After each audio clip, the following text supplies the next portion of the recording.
श्री स्वामी समर्थ। जय जय स्वामी समर्थ। स्वामी समर्थ चरित्रमय गाथा विस्तृत रूप। अक्कलकोट नगरीचे आकाश जणू सोन्याच्या प्रभेने न्हाऊन निघाले होते। जंगलात, पर्वतांत, गुहांत शेकडो वर्षे तपश्चर्या करून भक्तांच्या उद्धारासाठी प्रकट झालेले जगतप्रसिद्ध दत्तावतार श्री स्वामी समर्थ महाराज।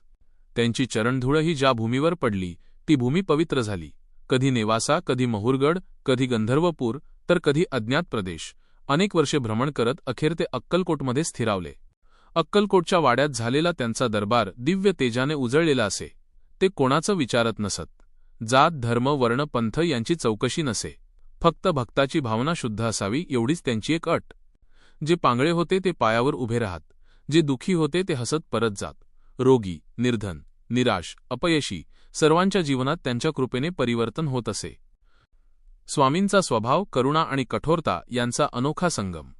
स्वामी कधी अगदी प्रेमाने हातावरून हात फिरवीत तर कधी कठोर शब्दात सुनावत, परंतु दोन्हीचा हेतू एकच, भक्ताला योग्य मार्गावर आणणे।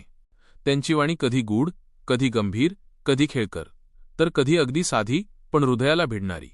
एकदा एक स्त्री रडत आली।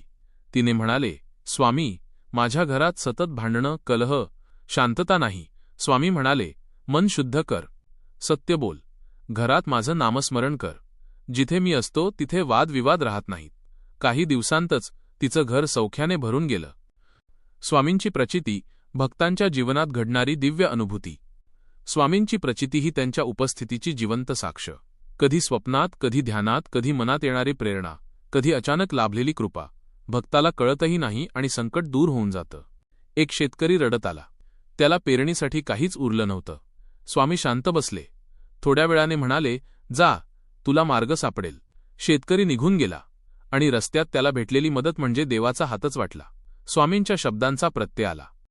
स्वामींचे सार्वकालिक वचन, भिवू नकोस, मी आहे। जीवनात कोणत्याही टोकाच्या परिस्थितीत स्वामींचं एकच वाक्य भक्ताला आधार देतं, भिवू नकोस, मी आहे। हे वाक्य फक्त शब्द नाहीत, त्यात त्यांच्या अनंत शक्तीचा, करुणेचा आणि संरक्षणाचा आशीर्वाद सामावलेला आहे। अक्कलकोटातील दिव्य चरित्र। स्वामी कधी वाड्यात उभे दिसत, कधी रानात एकटे भटकत, कधी पिंपळाच्या झाडाखाली ध्यानस्थ, कधी गावातील मुलांना हसवताना। त्यांना वेळ, दिवस, रात्र याचं भान नसे। त्यांचे चमत्कार, भविष्यवाणी, भक्तांचे उद्धार हे सर्व आजही लोक सांगतात आणि अनुभवतात। त्यांच्या शिकवणींचे सार, मन शुद्ध ठेवा, सत्याशी नाते ठेवा, लोभ, क्रोध, मत्सर यांना दूर करा, नम्रता आणि दयाळूपणा वाढवा, आणि सर्वांत महत्त्वाचे, परमेश्वरावर अखंड विश्वास ठेवा। स्वामींची समाधी आजही जिवंत ऊर्जा। श्री स्वामी समर्थ महाराजांनी 1878 साली चैत्र शुद्ध सप्तमीला समाधी घेतली। पण भक्त म्हणतात, स्वामी गेलेच नाहीत, ते आजही मार्ग दाखवत आहेत। अक्कलकोटमध्ये समाधीस्थळी लाखो लोकांना आजही शांतता, आशीर्वाद आणि चैतन्य अनुभवास येते। शेवटची प्रार्थना। तुम्ही ज्यावर संकट आलं आहे, ज्या गोष्टीसाठी मनात काळजी आहे, अशा क्षणी स्वामींना मनापासून हाक द्या। ते म्हणतील, काळजी करू नकोस, मी आहे ना। तात्काळ तारणहार स्वामी समर्थ। श्री स्वामी समर्थ। जय जय स्वामी समर्थ।